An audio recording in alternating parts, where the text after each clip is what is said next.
On est de retour pour parler de la famille la plus stylée du manga game. On va parler de la famille Forger, des easter eggs de leur tenue, de leur conception, bref, il y a plein de trucs à dire. Alors, on a déjà fait une vidéo sur l'univers de Spy Family et ses inspirations, le fait que ça se passe dans les années 60. Mais aujourd'hui, on va plus se focus perso par perso et détailler leur conception, leurs inspirations, et vous allez voir, il y a tellement de petits secrets. Les mecs dans le manga, ils ont déjà trop de secrets, trop de mystères, mais en plus pour leur conception, pour leur concept art et tout, il y a des inspirations cachées. Il y a trop de mystères dans cette famille. La famille Forger a été évidemment créée de toutes pièces et elle est présentée à la base comme une mission de plus pour Lloyd, le super espion. Ce qui est trop cool, c'est que vu qu'Anya est télépathe, elle partage le même objectif que son père adoptif, qui est de se rapprocher de Denovan Desmond. Et tout ça sur trame de guerre froide, trafic d'informations entre l'Est et l'Ouest, Lloyd étant un espion de Westalis et Donovan un politicien d'Ostania.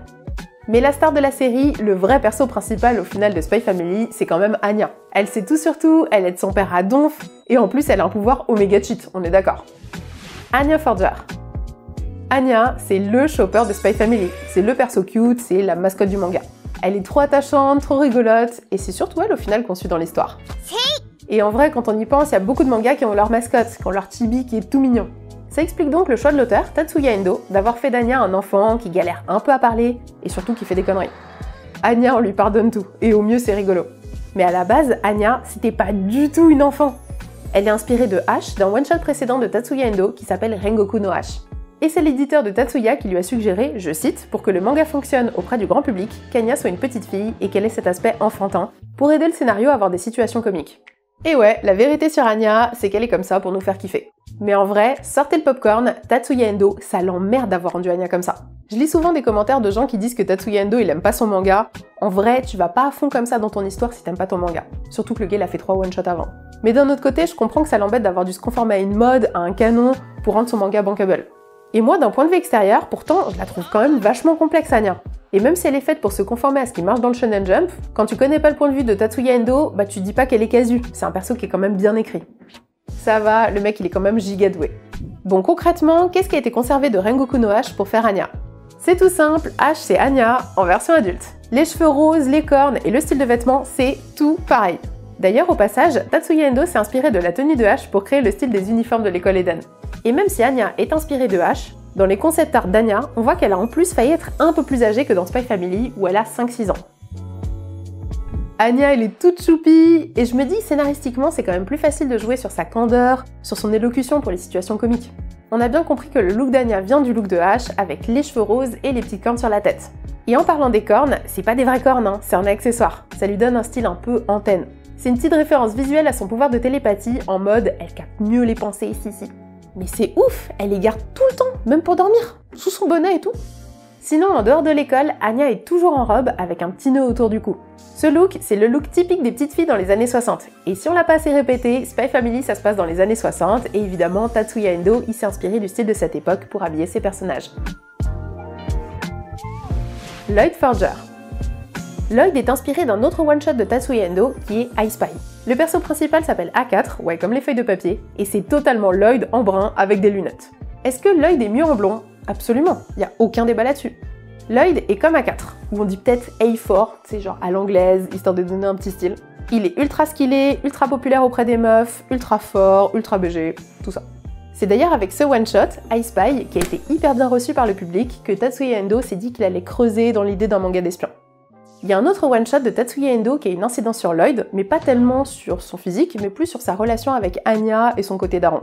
Dans Ishini Usubeni, le personnage principal, Gat, est connu comme étant le guerrier le plus fort de son pays, parce qu'il résiste au poison mortel produit par des créatures magiques. Est-ce que vous vous rendez compte qu'on a failli avoir une Anya Gorgon avec un Lloyd en mode guts à la Berserk quoi? Ouais, on aurait pu avoir une autre réalité alternative avec un Spy Family en mode Dark Fantasy. Est-ce que je suis deg? Totalement. Non, en vrai, j'aime bien Spy Family comme ça. Pour en revenir à Lloyd, il porte un costume complet dans un style années 60 avec une veste, un pantalon et un gilet. Ce qu'on appelle un costume 3 pièces. Bon, sinon, en tant que super espion, il change très régulièrement de tenue. Genre, il emprunte le style vestimentaire de ses cibles, mais aussi le visage. C'est pas un peu abusé? Genre, en gros, il se crée un déguisement plus en devenant littéralement la personne qu'il souhaite grâce à ce masque en je sais pas quelle matière.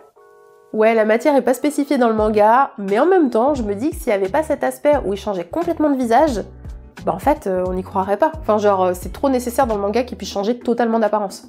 Pour le style de visage de Lloyd, Tatsuya Endo a exploré plein de looks. Il a imaginé un chapeau, des cheveux longs, une boucle d'oreille, mais toujours avec un certain côté chic.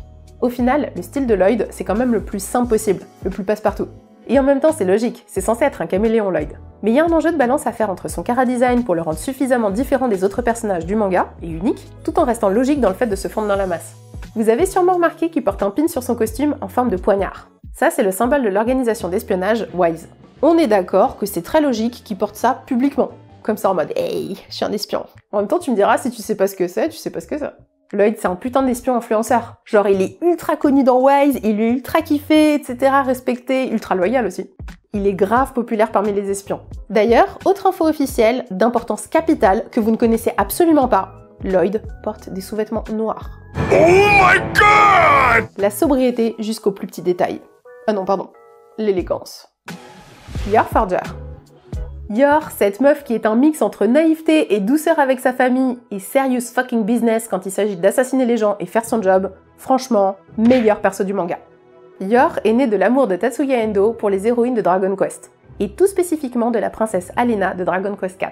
Il voulait vraiment en faire un perso féminin particulièrement fort aux côtés de Anya et de Lloyd. Et franchement, imaginez, si elle n'avait pas été aussi badass, à côté de Lloyd et d'Anya, elle aurait été fade. Son serre-tête est une référence au conte de Charles Perrault, La Belle au bois dormant. Les pics accrochés à la rose rappellent les épines d'une rose, mais aussi une forme de rouet, tout comme les armes de Yor. En plus, son nom de famille Briard vient aussi du nom du conte La Belle au bois dormant, qui se traduit en anglais par Little Briar Rose. Et justement, en parlant de rose, elle a toujours plein de petites roses sur elle. Les boutons, la couleur rouge de ses robes, un motif de rose dans sa robe d'assassin. Et Yor, elle-même, c'est une rose. Elle est toute douce en apparence, elle est toute belle, mais elle est grave piquante. D'ailleurs, il y a un gros contraste colorimétrique aussi quand elle est en tenue d'assassin, en rouge et en noir. Elle explique ça par souci d'entretien pour les taches de sang. Alors que quand elle est en public, en mode Madame Forger, elle est habillée avec des couleurs douces et pastel. En mode Madame Forger, elle porte comme un masque, elle se force à porter des couleurs qui sont pas forcément ce qu'elle apprécie. Parce que dans son intimité, avec Anya et Lloyd, elle est souvent habillée en rouge. Pour moi, ça veut dire qu'elle est vraiment elle-même avec eux. Contrairement à son image publique et ce qu'elle veut afficher auprès des autres. Côté style, elle est toujours giga élégante. La tenue qu'elle porte par exemple pour l'examen d'entrée d'Anya à l'école Eden, elle est inspirée d'un tailleur Chanel. Sinon, elle suit aussi la mode des années 60 quand elle est habillée de manière plus décontractée, avec une robe pull ou avec ses go-go boots. Et révélation, y a pas qu'Anya qui est inspirée de Rengoku no H. Les boucles d'oreilles de Yor, c'est les mêmes que celles de H, mais elles ont aussi le même regard un peu flippant. Ouais, Tatsuya Endo, il a tellement kiffé H qu'il s'est dit je vais en faire deux persos, Anya et Yor. Sinon, je sais pas combien ça gagne un assassin dans Spy Family, mais la meuf, elle a les moyens de s'acheter des Louboutins. Ouais, les Louboutins, ces chaussures iconiques à la semelle rouge. Et please, j'ai grillé ça que quand on s'est regardé l'animé pour la deuxième fois. D'habitude, je regarde jamais deux fois un animé, on a trop de trucs à regarder, on n'a pas le time. Mais Spy Family quoi. J'étais en mode, ah ouais, c'est le moment où elle va assassiner les mecs, elle va faire sa mission et tout. Et dès que j'ai vu ses bottes, j'étais en mode, what? C'est des Louboutins? Oh la bougresse. Bond Forger. Vous pensiez vraiment qu'on n'allait pas parler de lui? Mais c'est le plus stylé de tous, il a un nœud papillon s'il te plaît. Il est very eleganto. Ouais, je suis obligée de la faire à chaque fois. Avec François, on s'envoie des gifs à chaque fois par Messenger de Very Eleganto. Enfin, c'est fini, c'est notre gif préféré. Qu'est-ce qu'il y a à dire sur le chara-design de Bond? C'est un berger des Pyrénées. Tu le savais, ça? Son nom, évidemment, c'est une référence à James Bond, le héros de la fameuse saga d'espions. Tout comme son nœud papillon, parce que James Bond, il porte toujours un nœud papillon.